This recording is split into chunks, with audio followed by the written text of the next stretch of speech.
విద్యా వ్యవస్థలో ఏమన్నా గొప్ప మార్పులు తెచ్చారో చెప్పమని అడుగుతా ఉన్నా. మేము తెచ్చిన ఈ గొప్ప మార్పుల్ని నీరుగార్చటం తప్ప మీరు కొత్తగా విద్యార్థులకు చేసిందేమీ లేదు. ఇంగ్లీష్ మీడియాన్ని తీసేశారు, దానికి ఒక కథ చెబుతారు. సిబిఎస్ఈ సిలబస్ ఎత్తేశారు, దానికి ఒక కథ చెప్తారు. సబ్జెక్ట్ టీచర్ కాన్సెప్ట్ అనేది గాలి వదిలేశారు, దానికి ఒక వేదాంతం చెప్తారు. ఐబీ అనేది అసలు లేదు, టోఫెల్ విధానాన్ని పూర్తిగా రద్దు చేశారు. దాని గురించి చెప్తా ఉంటే మీరు కొత్త పొంకాలుగా అబద్దాలు చెప్తారు. చివరికి అమ్మఒడి కూడా ఇవ్వకుండా మోసం చేశారు, తల్లికి వందనం అని చెప్పి.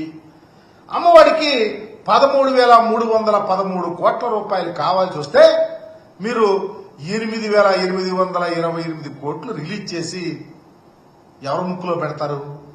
ఏం చేయాలనుకుంటున్నారు? విద్యా వ్యవస్థను అడుగుతా ఉన్నా. చివరికి మీరు పిల్లలకు ఇచ్చే బ్యాగుల మీద, పుస్తకాల మీద జగన్మోహన్ రెడ్డి గారి బొమ్మేశారని ఎగతాళి చేస్తా ఉన్నారే. జగన్మోహన్ రెడ్డి గారు ముఖ్యమంత్రి అయ్యా, ఆ బ్యాగుల మీద బొమ్మేసేటప్పుడు ఇచ్చారు, జాగ్రత్త మీరు బొమ్మ వేస్తా ఉన్నారు. బాధ్యతాయుతంగా బ్యాగులు గాని పుస్తకాలు గాని జాగ్రత్తగా ఉండాలని ఆలోచింప చేసే విధంగా మాట్లాడిన ముఖ్యమంత్రి అయ్యా.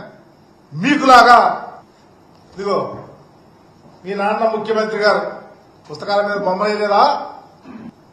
మీరిచ్చే వాటి మీద, లేకపోతే మీ నాన్న ముఖ్యమంత్రిగా చింతపండు ఇచ్చేటప్పుడు, గోధుమరవ్వ ఇచ్చేటప్పుడు పురుగులు పట్టిన గోధుమరవ్వ, ఈ బొమ్మల గురించి ఏం సమాధానం చెబుతావు? కుట్టు మిషన్లు ఇచ్చేటప్పుడు, మహిళలకు కుట్టు మిషన్లు ఇచ్చేటప్పుడు, శిశురక్షణకు సంబంధించి చివరికి పిల్లలకి సైకిల్ ఇచ్చేటప్పుడు మీ నాన్నగారి ఫోటోలు వేసారే. లాస్ట్ కి అప్పడాల మీద కూడా, చివరికి శ్మశానాల్లో కూడా మీ తండ్రి గారి బొమ్మలతో మీరు వేస్తే అసెంబ్లీలో నవ్వుకుంటారా? బ్యాగుల గురించి మాట్లాడుతూ ఉంటే మీ మంత్రి ఎంత ఎత్తుంటాడు, ఆయన పార్టీ అధ్యక్షుడు ఇంతకు ముందు కూడా ఏంటి నెల తక్కువ అంటాడా జగన్మోహన్ రెడ్డి గారిని? ఒక నెల పెరిగారా మీరు? పుట్టికిన ఆయన నెల ఎక్కువగా పుట్టాడేమో, ఆ పుస్తకాల మీద వాటి మీద కానీ ఆయన బొమ్మ వేస్తే పిల్లలు దొరుచుకుంటారు. ఇంత బాధ్యతారాహిత్యంగా అసెంబ్లీలో మీరు మాట్లాడుతూ ఉన్నారంటే స్కూల్ ఎడ్యుకేషన్ సిస్టాన్ని ఎంత నాశనం చేశారో ఈ రాష్ట్ర ప్రజలకు అర్థమవుతా ఉంది. ఈరోజు ఎంత దారుణం అంటే, ఒక ప్రక్క స్కూల్ ఎడ్యుకేషన్, రెండవ ప్రక్క హైయర్ ఎడ్యుకేషన్. యూనివర్సిటీల దగ్గరకు వస్తే ఎంత అన్యాయం అంటే, విశ్వవిద్యాలయాలను పూర్తిగా కలుషితం చేసేసారు. వీసీలు మీవాడైతే రిజిస్ట్రార్లు మీ చెప్పు చేతల్లో ఉండేవాడు. రిజిస్ట్రార్లు మీవాడైతే వీసీలు మీ చెప్పు చేతల్లో ఉండేవాడు. విద్యారంగంలో ఉన్న వాళ్ళకి ఆంధ్రప్రదేశ్ లో విశ్వవిద్యాలయాల్లో ఏ విధంగా జరుగుతా ఉందో పూర్తిగా కళ్లకు అద్దపట్టే విధంగా ఉంది. కుల రాజకీయాలు జరుగుతున్నాయే తప్ప విశ్వవిద్యాలయాల్లో అంతకన్నా మించి ఏం జరగటంలా. మా ప్రభుత్వ హయాంలో ప్రతి యూనివర్సిటీకి రెగ్యులర్ యూసీ చేశాం, ఎగ్జిక్యూటివ్ కౌన్సిల్ ఏర్పాటు చేశాం, యూనివర్సిటీలు రన్ చేయడంలో ప్రాధాన్యత ఇచ్చాం. State council for higher education ని ఒక సిస్టమేటిక్ మేనర్ లో నడిపాం. హైయర్ ఎడ్యుకేషన్ సిస్టాన్ని ఒక క్వాలిటీ ఆఫ్ ఎడ్యుకేషన్ గా తీసుకొచ్చేటువంటి చరిత్ర మాకుంటే, చివరికి మీరు అధికారంలోకి వచ్చినాక ఎంత దారుణానికి దిగారంటే, విశ్వవిద్యాలయ వైస్ ఛాన్సలర్స్ ని, స్వయం ప్రతిపత్తితో ఉన్న విశ్వవిద్యాలయ వైస్ ఛాన్సలర్స్ ని, స్టేట్ గవర్నమెంట్ తో మిళితమైన యూనివర్సిటీ గ్రాంట్స్ కమిషన్ తో మిళితమైనటువంటి విశ్వవిద్యాలయ వైస్ ఛాన్సలర్ ని గవర్నర్ గారు అపాయింట్ చేసినటువంటి వైస్ ఛాన్సలర్స్ ని మీరు భయపెట్టి, విద్యామంత్రి గారి ఆఫీసు నుంచి ఫోన్లు చేసి భయభ్రాంతులు చేసి 17 మంది వీసీలని భయపెట్టి రిజైన్ చేపిస్తే ఇదేనా విద్యా వ్యవస్థ? ఇదేనా విద్యా వ్యవస్థను అడుగుతా ఉన్నా. చివరికి వాళ్ళు రిజైన్ చేసినాక 9 నెలలు ఇన్ఛార్జీలతో నడిపేరే ఎగ్జిక్యూటివ్ కౌన్సిల్స్ ఏమైనాయి? ఇన్ఛార్జి వైస్ ఛాన్సలర్ ఏం చేశారు? రాగాపోగా మొన్న 9 మంది వీసీలు వేస్తే ఒక వీసీ వెళ్ళిపోయాడు. పుదుచ్చేరి ఎక్కడో యూనివర్సిటీ వచ్చింది అంటే మీ మీద ఏసే వీసీలకు కూడా అంత అపనమ్మకం ఉందని చెప్పడానికి తెలియపరుస్తా ఉన్నా. చంద్రబాబు గారి పుట్టినరోజు, మరి అప్పుడు లోకేష్ బాబు గారి పుట్టినరోజు, అయ్యన్న పాత్రుడి గారి పుట్టినరోజు, స్వర్గీయ ఎన్నవరాయన గారు చనిపోయిన రోజు, చివరికి ఎంత దారుణం అంటే క్లాస్ రూముల్లో కూడా సభ్యత్వాలు, టీఎన్ఎస్ఎఫ్ సంబంధించి క్లాస్ రూమ్ లో సభ్యత్వాలు చేర్పించి యూనివర్సిటీలను భ్రష్టు పట్టించినటువంటి చరిత్ర మీది. విశ్వవిద్యాలయాలలో నిజంగా రిక్రూట్మెంట్స్ అంటే ఒక చారిత్రాత్మకం.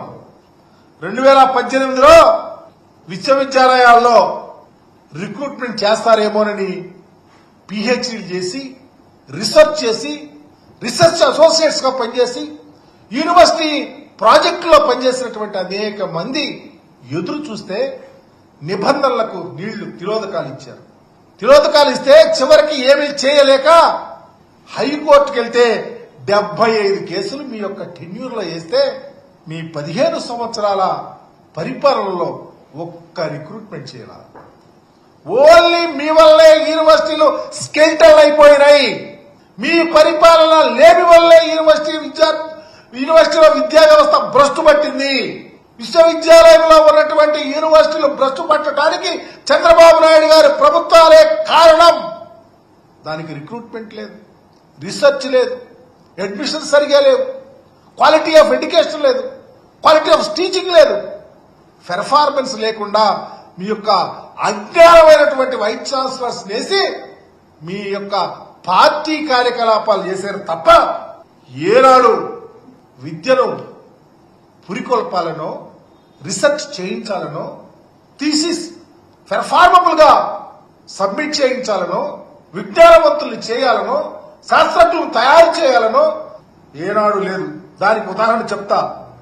న్యాక్ సంబంధించి 2024లో మా ముఖ్యమంత్రి గారు ఉన్నప్పుడు A++ వచ్చింది యూనివర్సిటీస్ కి. 2019లో అప్పుడు 0. అలాగే A+ అయితే నాన్ గ్రేడ్ సాధించిన యూనివర్సిటీల్లో అయితే 2024లో 13 ఉంటే 2019లో అయితే 4. ఏ గ్రేడ్ అయితే 2024 మా గవర్నమెంట్ లో 46 వస్తే 2019లో 11, ఇప్పుడైతే 5. అంటే higher education gross enrolment GRE పిల్లలు చదివే అంటే ఎంతమంది చేరతా ఉన్నారనే దాని మీద 2018లో అయితే 32.4% అయితే 2024లో 36.5%. అంటే దీంట్లో ఇంకొక విషయం, 2018లో 100 మంది అబ్బాయిలు చేరతా ఉంటే 81 మంది అమ్మాయిలు చేరేవాళ్ళు. కానీ 2024లో 100 మంది అబ్బాయిలు చేరతా ఉంటే 96 మంది అమ్మాయిలు చేరేవాళ్ళు. కారణం fees reimbursement, education system, advantages of education, recruitment, campus selections. ఒక కాన్సన్ట్రేటివ్ గా ఎడ్యుకేషన్ సిస్టమ్ తీసుకొచ్చినటువంటి పరిస్థితి జగన్మోహన్ రెడ్డి గారికి దక్కుతుందని చెప్పడానికి ఏమాత్రం సంకోచించట్లా. అదే కాకుండా నేను చెప్పా క్యాంపస్ ఇంటర్వ్యూలు 2018-19 సంబంధించి మీ పెర్ఫార్మెన్స్ ఎంతుందంటే మీ టైంలో 37,000 ఉద్యోగాలు వచ్చినాయి క్యాంపస్ ఇంటర్వ్యూస్ లో. 2024లో 1,20,000 మందిని విశ్వవిద్యాలయాల్లో సంబంధించినటువంటి వాటిలో క్యాంపస్ ఇంటర్వ్యూస్ లో సెలెక్ట్ అయ్యారంటే మీ ఘనత ఏముంది? విద్యా వ్యవస్థను ఎటు తీసుకెళ్తున్నారు?